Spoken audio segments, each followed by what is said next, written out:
आमचं मत आहे, की वारकरी संप्रदायामध्ये काही लोकं घुसखोरी करत आहेत. वारकरी संप्रदायातल्या संतांनी कसा विद्रोह मांडलेला आहे, कसं बंड केलेलं आहे, अशा पद्धतीची विघातक मांडणी करण्याचा प्रयत्न केला. मात्र तरीसुद्धा ते त्यांना साध्य झालं नाही. हं. म्हणून त्यांनी वेगवेगळ्या पद्धतीनं मग कधी अ, वारकरी संप्रदायातल्या महात्म्यांचा अपमान करणं असेल, तर कधी त्या ठिकाणी वारीमध्ये संविधान दिंडी नावाचा प्रकार नवीनच सुरू करून त्याच्यामध्ये आपली लोकविचारांची पाठवून काही जे वारी व्यतिरिक्त चालणारा समाज आहे, त्या समाजाला वेगळ्या भूमिका मांडण्याचा प्रयत्न असेल, अशा पद्धतीची घुसखोरी वास्तविक पुरोगामी चळवळीनं गेल्या काही वर्षामध्ये सुरू केलेली आहे. आणि अच्छा. त्यांची ही चळवळ गेल्या अगदी मागच्या वारीमध्ये नक्षलवादी विचारांची शक्ती सुद्धा वारीमध्ये आपल्याला त्या ठिकाणी कबीर कला मंच हा जो काही विषय आहे तो अर्बन नक्षलवादी भूमिकेतून पुढे आलेला आहे. त्यांची सुद्धा उपस्थिती त्या संविधान दिंडीच्या माध्यमातून आम्हाला पाहायला मिळाली. या सगळे अजेंडे आपले उघडे पडतात हे त्यांच्या लक्षात आल्यानंतर यांनी आता जसं आपण एखाद्या घरात चोरी करायला गेलो आणि त्या घर मालकावरच पुन्हा चोर चोर म्हणून आरोप करायचा, तसं ज्यांनी वर्षानुवर्षे ही वारकरी संप्रदायाची पताका आपल्या खांद्यावर घेऊन आपलं सर्व प्रपंच बाजूला ठेवून 200, 300, 350 वर्ष, 500 वर्ष, 700 वर्ष या ठिकाणी वारकरी संप्रदायाची पताका खांद्यावर घेऊन हा संप्रदाय जतन केला, ज्ञानोबा तुकोबरांच्या पश्चात वाढवला, वर्धिष्णू केला, त्या व्यक्तिमत्वांवरती घुसखोर असल्याचे आरोप करणं जे अत्यंत ही मूर्खपणाचं लक्षण आहे. आणि त्यांनी या वारकरी संप्रदायाचं जतन केलेल्यांवर घुसखोरीचा आरोप करणं म्हणजे हे स्वतः घुसखोरांनी चांगल्या व्यक्तिमत्वांवर केलेली चिखलफेक आहे. असं एखादा लांडगा लचके तोडतो एखाद्या प्राण्याची, तशा पद्धतीनं ही जी काही पुरोगामी लांडगी आहेत ती हिंदू धर्माचे लचके तोडण्यासाठी अशा पद्धतीची आक्रमणं करत आहेत. त्या या चर्चेच्या माध्यमातून समस्त पुरोगामी जी मंडळी आहेत, समस्त पुरोगामी या सगळ्यांना एक आव्हान देतो की त्यांनी पुरोगामी हा शब्द वारकरी संप्रदायाच्या संत वाङ्मयामध्ये दाखवावा. आम्ही सनातन हा शब्द दाखवतो. नमस्कार, महाएमटीव्ही मध्ये आपल्या सर्वांचं स्वागत. मी ओंकार मुळे. राष्ट्रवादी काँग्रेस शरद पवार गटाचे प्रवक्ते विकास लवांडे यांना काळं फासल्याची घटना नुकतीच घडली. विकास लवांडे यांनी 20 कीर्तनकारांना घुसखोर म्हटल्याने वारकरी संप्रदायातून संताप व्यक्त करण्यात आला. काही दिवसांपूर्वी शरद पवार यांनी वारकरी संप्रदायात प्रतिगामींची घुसखोरी वाढत असल्याचं वक्तव्य केलं होतं.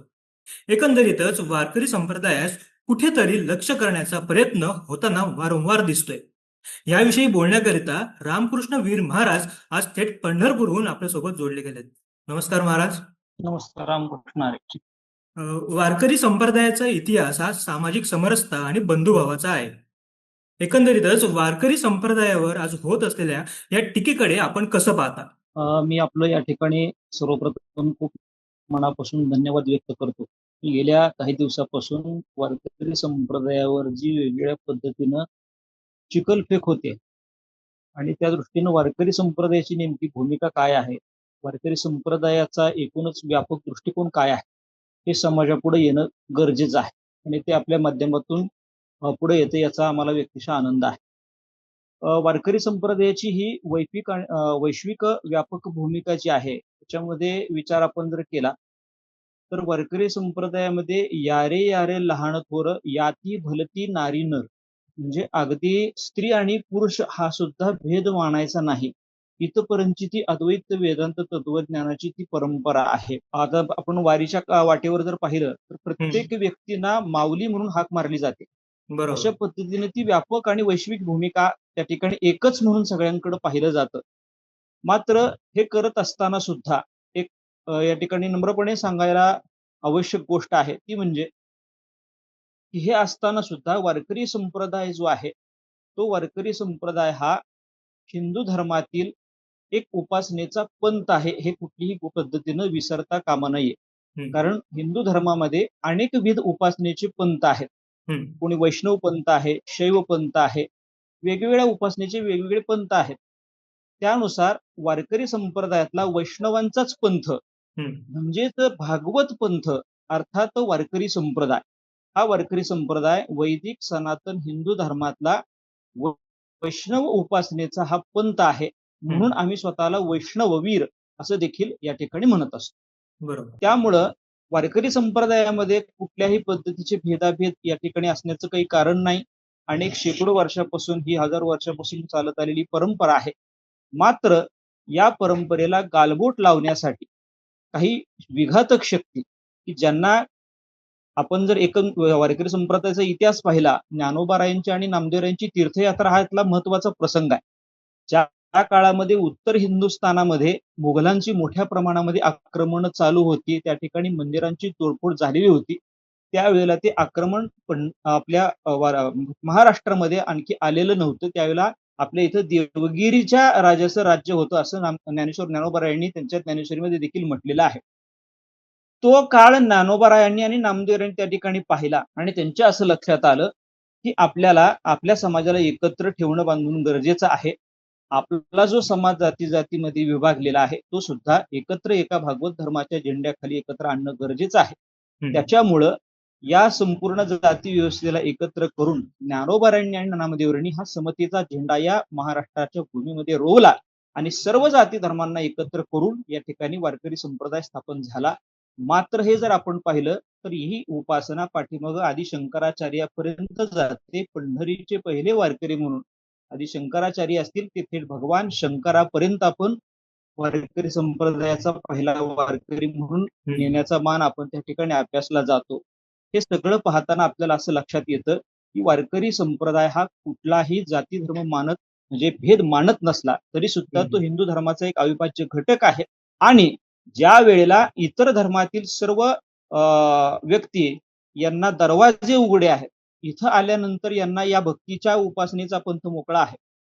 मात्र रामकृष्ण हरी मंत्र असेल, रामकृष्ण ही उपास्य देवता असेल, याला धरून ज्ञानेश्वरी, गाथा, भागवत हे ग्रंथ प्रमाण मानून जी उपासना केली जाते तीच या ठिकाणी प्रमाण आहे. इतर कुठल्याही ग्रंथाच्या धर्मग्रंथांचा किंवा त्या ठिकाणच्या कुठल्याही प्रमाणांचा अभ्यास वारकरी संप्रदायामध्ये केला जात नाही. त्याच्यामुळं वैदिक सनातन हिंदू धर्मातल्या ज्या परंपरा आहेत त्याच परंपरा वारकरी संप्रदाय पाळतो. त्याच्यामुळे तो हिंदू धर्माचा अविभाज्य घटक आहे. वारकरी संप्रदायात घुसखोरी झाल्याची वक्तव्य सर्रासपणे सध्या केली जात आहेत.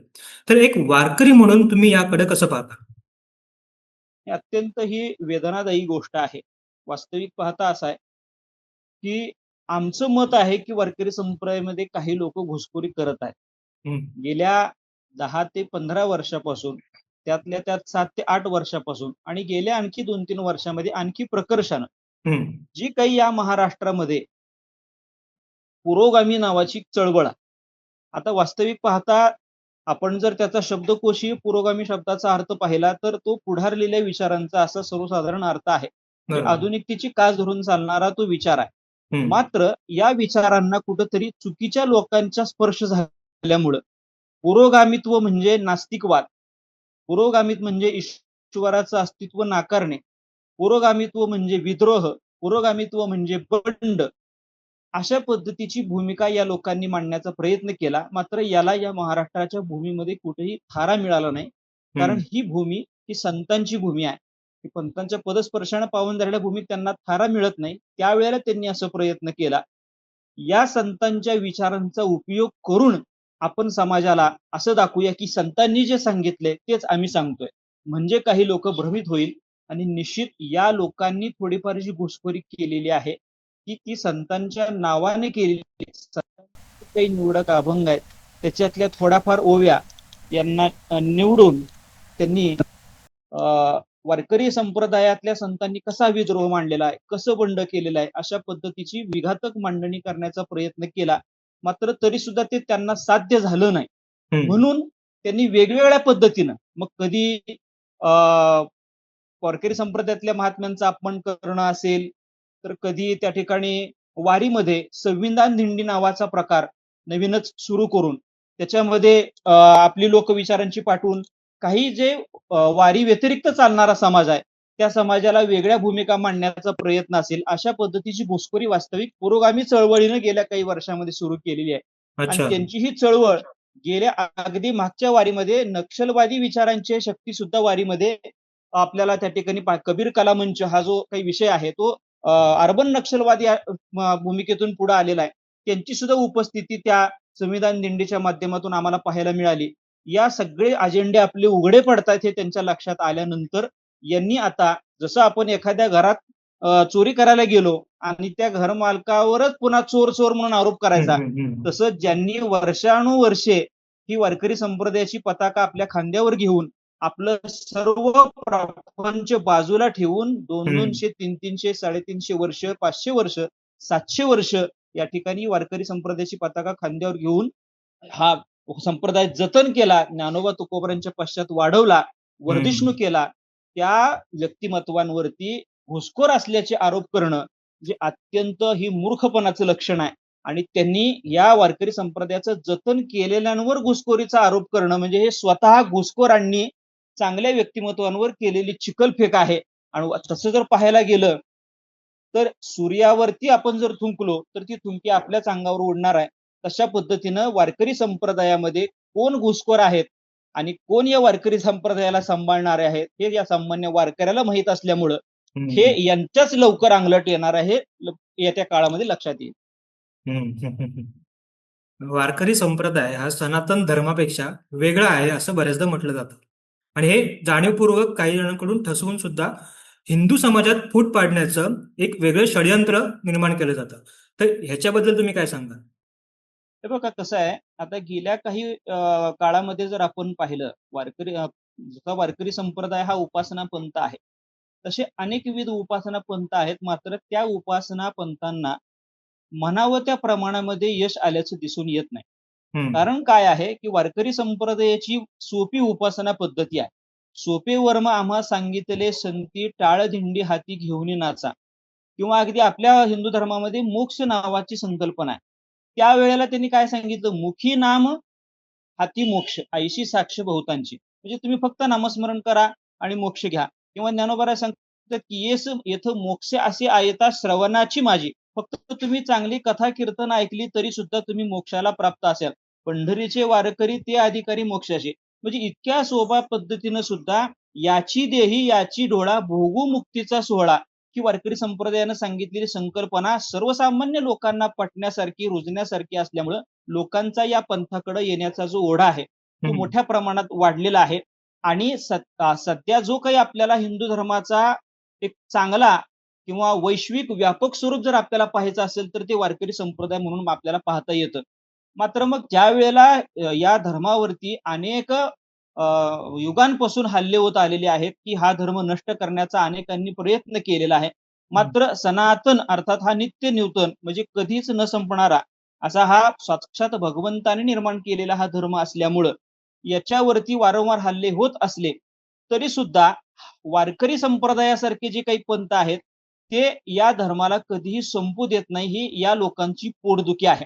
त्याच्यामुळं वारकरी संप्रदायावर जर आपण हल्ला केला तर तो आपसुकच सनातन वैदिक धर्मावरती होणारा हल्ला असेल आणि वारकरी संप्रदाय एकदा संपला तर तो हा धर्मही संपेल, अशी या लोकांचा हा युक्तिवाद आहे. मात्र मी स्पष्ट या ठिकाणी सांगतो की वारकरी संप्रदाय हा सनातन वैदिक धर्माचा भाग असल्याचं आम्ही ठासून सांगण्याचं कारण असं आहे की मी आपल्या या चर्चेच्या माध्यमातून समस्त पुरोगामी जी मंडळी आहेत, समस्त पुरोगामी या सगळ्यांना एक आव्हान देतो की त्यांनी पुरोगामी हा शब्द वारकरी संप्रदायाच्या संत वाङ्मयामध्ये दाखवावा. आम्ही सनातन हा शब्द दाखवतो. आम्ही सनातन हा शब्द दाखवतो, त्यांनी पुरोगामी हा शब्द दाखवावा. याच्यामध्ये असं लक्षात ठेवा, आमचं जे आहे सत्यतू सत्यतू सत्यतू विठ्ठला. आम्ही जे काही या ठिकाणी वदंता करतो किंवा ज्या काही गोष्टी सांगतो ते आमचं सत्य आहे आणि त्यांचं जे असत्य आहे ते असत्य फार काळ टिकणार नाही. वारकरी संप्रदाय हा हिंदू धर्माचा अविभाज्य घटक आहे, सनातन वैदिक धर्माचा. कारण सनातन वैदिक धर्माचे जी काही अधिष्ठान ग्रंथ आहेत हे वेद आहेत. प्रत्येक धर्मामध्ये त्यांचे ग्रंथ आहेत, लक्षात ठेवा. हिंदू धर्माचा वेद आहे, मुस्लिमांचा कुराण आहे, ख्रिश्चनांचं बायबल आहे. आणि एक सगळ्यात महत्वाची गोष्ट तुम्हाला सांगतो, या समस्त पुरोगाम्यांची हिंमत कधी सुद्धा बाकीच्या या सर्व धर्मांच्या कुठल्याही ग्रंथांवर बोलण्याची होणार नाही. कधीही कोणताही ग्रंथ चुकीचा आहे, अमुक ग्रंथ चुकीचा आहे असं फक्त त्यांनी म्हणू द्या, त्यांचं सरसे तन जुदा अशा पद्धतीच्या गोष्टी होतात. मात्र वेदांवर आपण बोललो तर आपलं कोण काय वाकडं करणार आहे, अशा पद्धतीची भूमिका यांची वारंवार होत असल्यामुळं अशा पद्धतीची हिंमत यांची होते. मात्र वारकरी संप्रदायाचं जे सगळं वाङ्मय आहे ते वेदमार्गे मुनी गेले त्याची मार्गे चालिलो असल्यामुळं सनातन वैदिक हिंदू धर्म आणि वारकरी संप्रदाय हे वेगळे नाहीत नाहीत आणि नाहीत. बरोबर. मध्यंतरी आपण जी घटना बघितली की विकास लवांडेंसोबत जी घटना घडली होती, तर ती केवळ एक प्रतिक्रिया म्हणून होती की त्यामागे वारकरी संप्रदायाचा अवमान रोखण्यासाठी एक मोठी तळमळ दिसून होती? नाही बघा, वारकरी संप्रदाय हा मुळामध्ये कुठल्याही पद्धतीचं प्रक्षोभक हम्म. अशा गोष्टी करण्यामध्ये उत्सुक नसतो. आम्हाला यद्यपि जरी जगद्गुरु तुकोबरांच्या स्पष्ट अशा आज्ञा आहेत की तुका म्हणे त्याचे पाप नाही ताडनाचे, होईल तैसे खळ फजित करावे. कसे करावे? तुम्ही जे जे तुम्हाला या पद्धतीचे खळ दिसतात, होईल तैसे बळ फजित करावे खळ, म्हणजे तुमच्या शक्तीनुसार ह्या लोकांची फजिती करा असं तुकोबरांनी आम्हाला सांगितले. त्यांना चोप दिला तरी हरकत नाही असं तुकोबरांनी सांगितलंय. मात्र तरी सुद्धा आम्ही असं म्हणतो की आम्हाला भूता परस्परे जडो मैत्र जीवांची या भूमिकेकडे जायचं असल्यामुळं प्रक्षोभकता किंवा आताताईपणाच्या कृत्याला वारकरी संप्रदायामध्ये कुठेही आम्ही थारा देत नाही. मात्र काय झालं, वारकरी संप्रदायावरती ज्या वेळेला अशा पद्धतीची चिकलफेक करण्याचा प्रसंग आला, वारकरी संप्रदायानं संविधानिक भूमिकेतून त्या ठिकाणी त्यांना त्यांच्या ज्या काही प्रश्नांना सुरुवातीला विचारांच्या पद्धतीनं विचारांची लढाई म्हणून विचाराच्या प्रश्नांना विचारांनी उत्तर देण्याचाही आम्ही प्रयत्न केला. त्यांनी काही 20-21 प्रश्न टाकलेले होते, त्यालाही आम्ही सप्रमाण उत्तरं दिली. चर्चासत्रांमधून सहभाग घेतला. मात्र वारंवार होणारी चिखलफेक लक्षात घेऊन त्यांनी ज्यावेळेस 20 नावं जाहीर केली त्यावेळेला पंढरपूर असेल, नेवासा असेल, महाराष्ट्रामधून अनेक ठिकाणी वारकरी संप्रदायातील महाराज मंडळींनी वारकऱ्यांनी सर्व पोलीस स्टेशनमध्ये जाऊन त्या ठिकाणी तक्रार दाखल केली. पंढरपूरमध्ये 196 कलमांतर्गत गुन्हाही दाखल झाला. मात्र कोणतीही कारवाई अद्यापपर्यंत विकास लवांडेंवर झाली नाही.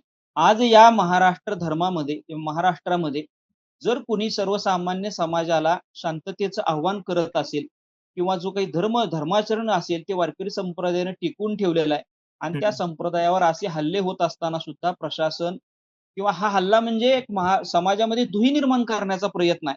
अशी दुही माजवणाऱ्याला सुद्धा शासन जर कारवाई करत नसेल तर त्याच्यामुळं आम्ही अनेक वारकऱ्यांना शांत बसण्याचं आव्हान केलं होतं. मात्र आम्हाला एकीकडे शांत बसण्याचं आव्हान केलं जात आहे आणि दुसरीकडे प्रशासन काही कारवाई करत नाही. याच्यातून काही वारकऱ्यांचा संयम या ठिकाणी सुटला आणि त्यांनी त्या ठिकाणी लवांडेंना काळं फासण्याचा प्रयत्न केला, शही ओतण्याचा प्रयत्न केला. आम्ही सुरुवातीला त्याचंही समर्थन केलेलं नाही, कुठल्याही यद्यपि करत नाही. मात्र असं आहे की ज्या वेळेला अशा लोकांना विचारांची लढाई ही म्हणणारी लोक आहेत, मात्र ही लोक विचारांची लढाई म्हणणारी लोकांनी या शाहीफेकीला सुरुवात केलेली आहे. बाबासाहेब पुरंदरे असतील किंवा एक समाजातले अनेक विविध घाटला चंद्रकांत दादा पाटील मंत्री असतील, यांच्यावरती जाऊन शाही ओतणे आणि पुन्हा त्या शाहीफेकीचं स्वतः समर्थन करणे अशा पद्धतीच्या अनेक गोष्टींची सुरुवात याच मंडळीने केलेली आहे. आणि मी मगाशी म्हणलं तसं यांनीच केलेली चिखलफेक आज यांच्या अंगावर पडते आहे. त्यावेळेस यांना अगदी स्पष्ट भाषेत सांगायचं झालं तर मोरोपंतांची खूप छान आर्य आहे की ते असं म्हणतात की राधा सुद्धा तेव्हा कुठे गेला होता तुझा धर्म. यांना आता धर्माच्या गोष्टी आठवायला लागलेल्या आहेत, आता यांना विचारांची लढाई आठवायला लागलेली आहे. मग दुसऱ्यावरती चिखलफेक करताना ज्या वेळेला या 20 संत मंडळींची नावं जाहीर केली, ही चिखलफेकच आहे एक पद्धतीची. ज्यांनी उपासना पंथ हा चालवलेला आहे त्यांना जर तुम्ही घुसखोर म्हणत असाल तर ती ही प्रत्यक्ष काळी शाई फेकण्यापेक्षा सुद्धा मोठी चिखलफेक आहे. त्याच्यामुळं यांना आता तो विचाराचा धर्म आठवायला लागलाय. यांनी स्वतः ही सगळी मर्यादा सोडलेली आहे, त्यामुळे संप्रदायाला मर्यादा सोडावी लागली. भविष्यामध्ये सुद्धा अशा पद्धतीचा आताताईपणा असं करू नका आम्ही म्हणत असू तरी सुद्धा यांच्याकडून जर नाही थांबलं तर किती वारकऱ्यांना आम्ही थांबवणार आहे. त्याच्यामुळं यांनी कुठल्याही पद्धतीचा प्रक्षोभक आरोप वारकरी संप्रदायावर करण्याचं सोडून खरोखर तुम्हाला संप्रदाय समजून घ्यायचा असेल तर संतांच्या चरणाजवळ बसून संप्रदाय समजून घेतला पाहिजे, त्यांच्यावर आरोप करून नाही. विरोधी पक्षातील काही नेत्यांकडून आज पाहतोय की आपण संप्रदायाला प्रतिगामी किंवा विशिष्ट विचारांचा ठरवण्याचा प्रयत्न होतोय. संप्रदायाच्या विचारांना अशा प्रकारे राजकीय चौकटीत अडकवणाऱ्यांना तुम्ही काय उत्तर द्या? मुळामध्ये असं आहे की प्रतिगामी पुरोगामी हे शब्द कधी निर्माण झाले, किती वर्षापूर्वी आले, अशा पद्धतीचं काही आपल्याला जुन्या वाङ्मयामध्ये हे गोष्टी सापडत नाही. आणि आपल्या आपल्या सोयीकरता कधी प्रतिगामित्व आणि कधी पुरोगामित्व यांचं आहे. ज्या दिवशी ह्यांना समाजामध्ये विद्वेष पसरवायचा आहे, त्यावेळेला यांना पुरोगामित्व आठवत. ज्या वेळेला यांना वैयक्तिक आपल्या घरची लग्नपत्रिका द्यायची आहे, त्यावेळेला यांना सिद्धिविनायकाला जायला आठवत. मग त्या दिवशी ते कधी पांडुरंगाला जातील, कधी सिद्धिविनायकाला जातील. म्हणजे हे मुळामध्ये ही आपल्या विचारांवर ठाम नसणारी मंडळी आहेत आणि समाजाला तोडण्यासाठी प्रतिगामित्व शब्द कधी वापरायचा, कधी पुरोगामित्व शब्द वापरायचा. वारकरी संप्रदाय तसं पाहायला गेलं तर खऱ्या अर्थानं पुरोगामी हा शब्द जर लागू कोणाला होत असेल, म्हणजे शब्दकोशी अर्था पद्धतीनं, आपण जो मगाशी पाहिला नास्तिक अर्थानं नाही, तर खरोखर पुढारलेल्या विचारांचा या अर्थानं पाहायचा असेल तर तो वारकरी संप्रदायाला लागू होतो. सनातन वैदिक धर्माला तो लागू होतो. कारण आम्ही आमच्या संपूर्ण समाजाला सुखी करण्यासाठी, समाधानी करण्यासाठी हा वारकरी संप्रदाय, हा वैश्विक धर्म काम करतो. मात्र हे लोक फक्त सुखाचा आभास निर्माण करतात आणि समाजामध्ये तेढ निर्माण करतात. वारकरी संप्रदाय हा समाजाच्या सुखासाठी निर्माण झालेला असल्यामुळं सुखालागी करीसी तळमळ, तरी तू पंढरीशी जाये एक वेळ, ही वारकरी संप्रदायाची भूमिका आहे. प्रतिगामित्व आणि पुरोगामित्व अशा कुठल्याही व्याख्या वारकरी संप्रदायाला लागू होत नाहीत. वारकरी संप्रदाय हा त्याच्या धर्मानुसार आलेले जे काही ग्रंथ आहेत, त्या ग्रंथानुसार जी उपासना सांगितलेली आहे, त्या उपासना पद्धतीच्या पद्धतीनेच पुढे चाललेला आहे. वारकरी संप्रदायावर अशा कुठल्याही पद्धतीचे आरोप करण्याचं कुणी कारण नाही. इतर धर्मांच्या श्रद्धांविषयी बोलताना कमालीची सावधगिरी बाळगणारे लोक वारकरी संप्रदाय असेल किंवा हिंदू देवतांबद्दल बोलताना इतकं आक्रमक किंवा स्वैर कसे होतात आणि हा दुटप्पीपणा तुम्हाला जाणवतो का? नक्कीच. मी मगाशी सांगून गेलो तुम्हाला की इतर जे काही धर्मग्रंथ आहेत, इतर आपण धर्मांचे, जसं मुस्लिम समाजाचा कुराण असेल किंवा ख्रिश्चनांचा बायबल असेल, तर त्या धर्मग्रंथांविषयी बोलत असताना याच पुरोगामी म्हणणाऱ्या लोकांकडून अतिशय सावधगिरी बाळगली जाते.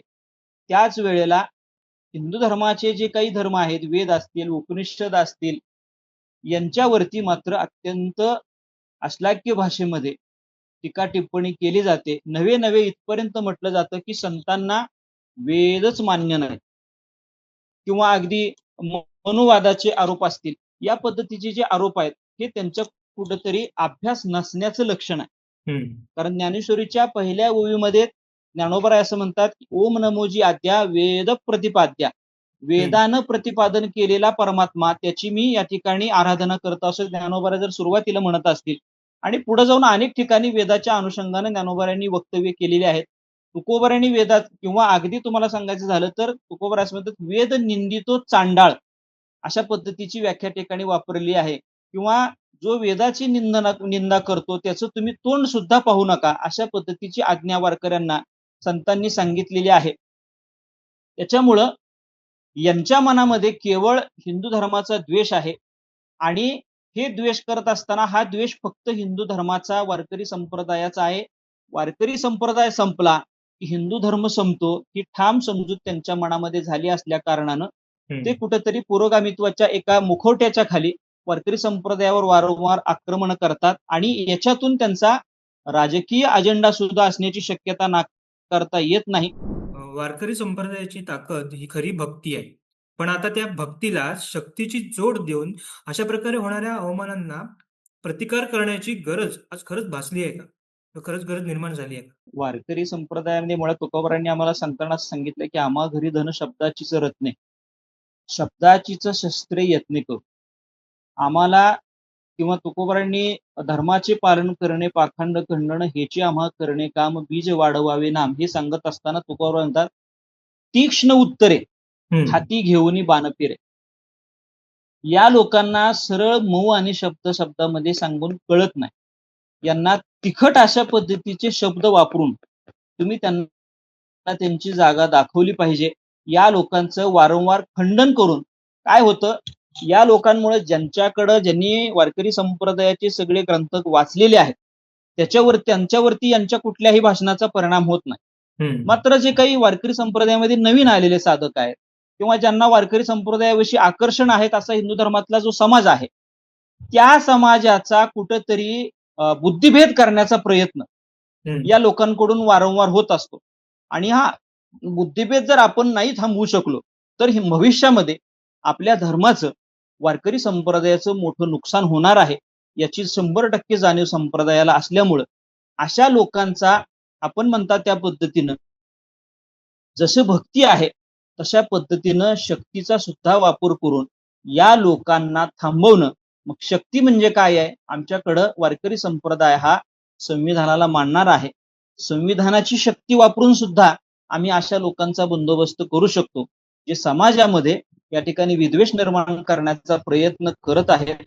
यांना संविधानाची ताकद दाखवून यांना जागेवरती बसवून खऱ्या अर्थानं, कारण आम्हाला डॉक्टर बाबासाहेब आंबेडकरांनी या ठिकाणी आपल्या धर्माचं पालन करण्याची आज्ञा दिलेली आहे. ते स्वातंत्र्य, धार्मिक स्वातंत्र्य आम्हाला त्यांनी दिलेलं आहे आणि त्या स्वातंत्र्यावर गदा आणण्याचा जर कोणी प्रयत्न करत असेल तर त्यांना त्या पद्धतीनं जी काही आपली आधुनिक या युगातली संविधानाच्या चौकटीतली जी कोणती आयुध आहेत ती वापरून यांचा बंदोबस्त करण्यासाठी वारकरी संप्रदाय समर्थ आहे. ज्याप्रमाणे लिंगायत हिंदू नाहीत असा भ्रम पसरवून या संपूर्ण समाजाला हिंदू धर्मापासून तोडण्याचा प्रयत्न झाला, तसंच वारकरी संप्रदायाला हिंदू धर्मापासून वेगळं दाखवण्याचं हे षडयंत्र आहे असं आपल्याला वाटतं का?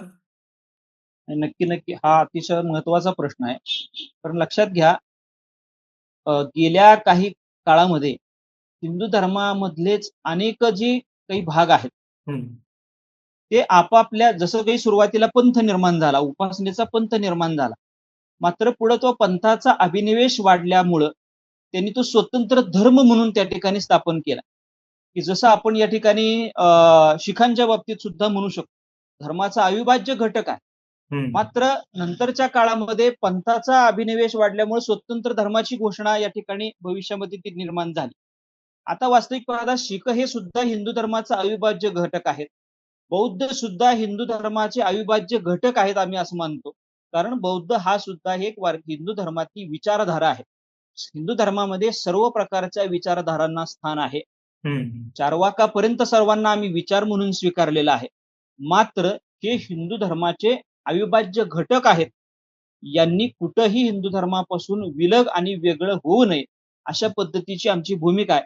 आणि आता हाच प्रकार लिंगायत धर्माच्या बाबतीत सुद्धा होतोय. मोठ्या प्रमाणामध्ये हा जो समाज आहे या समाजाला हिंदू धर्मापासून बाजूला काढायचं आणि लिंगायत धर्म म्हणून स्वतंत्र करायचा, जेणेकरून म्हणजे जसं एखादा लांडगा लचके तोडतो एखाद्या प्राण्याची, तशा पद्धतीनं ही जी काही पुरोगामी लांडगी आहेत ही हिंदू धर्माचे लचके तोडण्यासाठी अशा पद्धतीची आक्रमणं करत आहेत.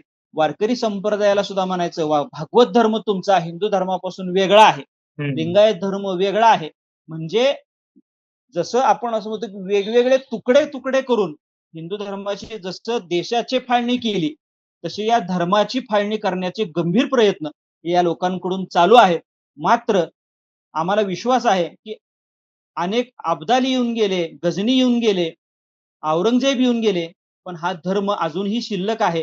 तो सनातन धर्म आहे. तो मागे होता, आज आहे आणि पुढेही राहणार आहे. मात्र डोळ्यात तेल घालून आपण अशा विघातक शक्तींकडे लक्ष ठेवून यांचा वेळीच बंदोबस्त करणं गरजेचं आहे.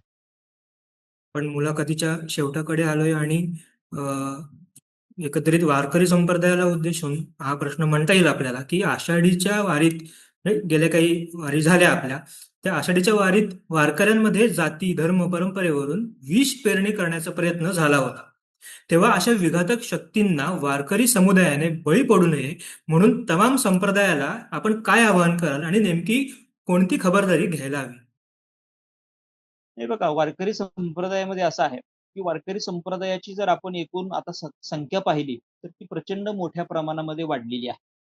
वारकरी संप्रदायामध्ये ज्ञानोबा तुकोबारायांच्या पश्चात ज्या काही फड परंपरा आहेत त्यांनी सुरू केलेल्या फड परंपरामधून निर्माण झालेला शिष्यगण, त्याच्यातून निर्माण झालेल्या नंतर काही पुढे परंपरा, अशा पद्धतीनं हा वटवृक्ष वारकरी संप्रदायाचा झालेला आहे. मात्र एक आहे लक्षात ठेवा, वारकरी संप्रदायाचं तत्वज्ञान हे मनोमार्गे गेला अशा पद्धतीचं करून चालत नाही. आपल्याला अगदी ज्ञानोबारांनी सांगितलंय, भाष्यकारा ते वाट पुसतो, किंवा आम्ही कसं चालत आलेलो आहेत, वेद मार्गे मुनी गेले त्याची मार्गे चाललो, किंवा संतांनी ज्या मार्गदावणी गेल्या आधी दयानिधी संत तेनेची पंथे चालू जाता न पडे गुंता कोठे काही, तेनेची पंथे जर आपण चालत राहिलो, आमच्या वारकरी संप्रदायातल्या संतांनी जो आम्हाला मार्ग सांगितलेला आहे, मग गाथा असेल, ज्ञानेश्वरी असेल, भागवत असेल, याच्यामध्ये ज्या गोष्टी सांगितलेल्या आहेत, समजा कोणी तुम्हाला कुठला आरोप दिसला की अमुक अमुक, समजा जसा तो मी परवा सांगितलं मनुवादाचा आरोप होतोय, तर ज्ञानेश्वरीच्या 4थ्या अध्यायामध्ये त्या पहिल्या श्लोकावरच विवेचन करताना मनुपासून ज्ञानाची निष्काम योगकर्माची परंपरा आमच्याकडे कशी आलेली आहे हे ज्ञानोबारांनी आम्हाला त्या ठिकाणी सांगितलंय. हे आम्हाला का लक्षात येत नाही, तर आम्ही ज्ञानेश्वरी नीट वाचत नाही. आम्हाला एकतरी ओवी अनुभवाला आली पाहिजे, आम्ही ती प्रत्येक ज्ञानेश्वरी उघड डोळ्यानं वाचली पाहिजे.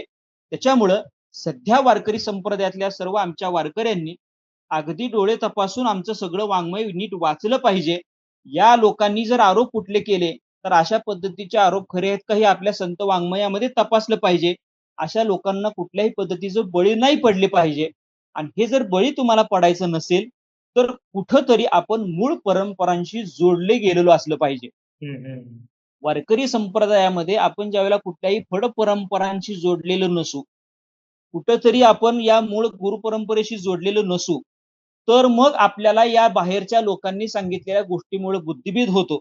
तर असं व्हायचं नसेल तर मूळ परंपरांशी जोडलं जाणं आणि त्यांच्या मार्गातून ज्ञानेश्वरी गाथा समजून घेणं, संप्रदाय समजून घेणं, हे खऱ्या अर्थानं योग्य मार्ग असेल. इतर जसं तुकोबारांनी सांगितलंय की तार्किकाचा टाका संघ पांडुरंग स्मराहो, हे जे काही तर्क निर्माण करणारे लोक आहेत, की जसं कोणी म्हणे तुकोबारांचा खूनच झाला होता, तुकोबरा वैकुंठालाच गेले नव्हते, ज्ञानेश्वरांनी कुठं भिंत चालवली का, अमुक झालं का, तमुक झालं का. वारकरी संप्रदाय कुठल्याही चमत्कारामुळे मोठा झालेला नाही, हा संत वाङ्मयामुळे मोठा झालेला आहे. आणि सगळ्या संतांचं वाङ्मय समजून घेऊन आणि तार्किकांचा संघ टाकून वारकऱ्यांनी पांडुरंगाचं स्मरण केलं पाहिजे.